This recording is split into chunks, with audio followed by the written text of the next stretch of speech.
This is video number 9 in our 10 sets we have at this time of life group training.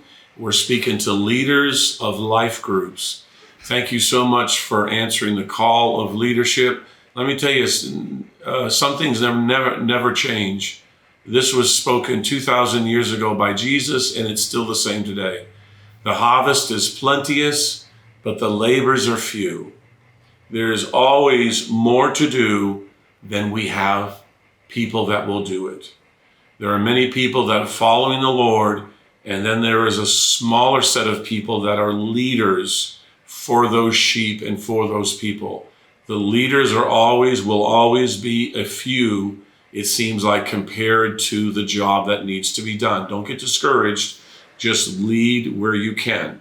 So this video today is how to identify leaders in your group that would be great to have their own small group. Doesn't mean it's going to happen right away. It may take a year or two, but how to identify and pass their name on to the pastors and other people that are leading life groups as a good candidate. This is another acronym. It's easy to remember. Some people would say it like this: look for the fat people in your group. FAT. Faithful, available, and teachable is what I call it. It's look for people that are faithful.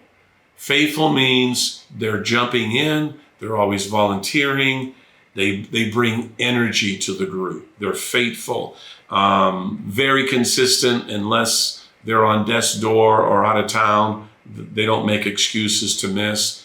They're consistent, dependable. So you always want to find the person that's faithful like you are, will make a great number 2 as an assistant. And one day, as their faithfulness continues, not just for a 116-week period, but for the next one, we have a fall session and we have a winter session. So make sure that they are faithful. That's the first thing. Number 2, doesn't seem that spiritual, but you'll be surprised how important it is available. In fact, it's vital that they make themselves available. I have watched over the course of this church being founded 17 years ago into where it is today. I have seen people with less talent, less calling, less ability, less training end up in leadership positions because they made themselves available. People that are too busy, overworking, chasing money too much, gone on vacations too much, off on their RV or their boat, and they're always have an excuse not to be available.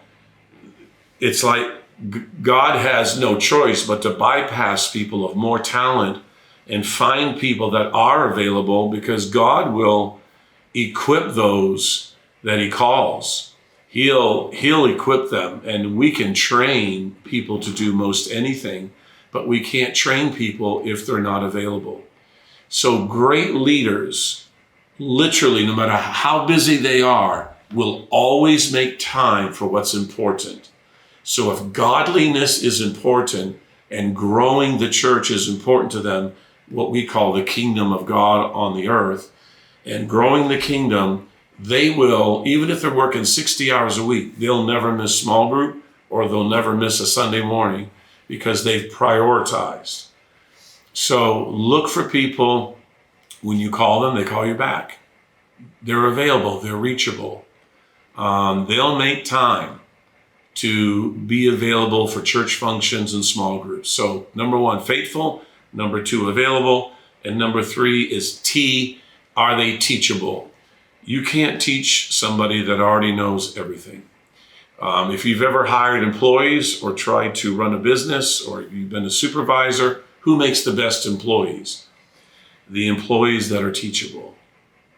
You can go out and hire talented, gifted, educated people, but if they come in and they're not willing to learn your system and your way of doing things, You might as well get somebody that's uneducated, untrained, unskilled, and teach them your system. They usually make the better employee. So people have to be teachable, and to be teachable, that means the characteristic of being humble. I believe humility is the currency of the kingdom. Humility makes it so I'm humble enough, even as a pastor, haven't arrived. I don't know everything. I don't have all the truth. I don't have all the answers. I'm forever a student, always having new books and buying and educating myself. So stay humble that way. So let's review. How do I identify leaders, future leaders, or an assistant leader? Faithful, available, and teachable. Thank you so much. Let's get out there and find the next great leaders of Covenant Church.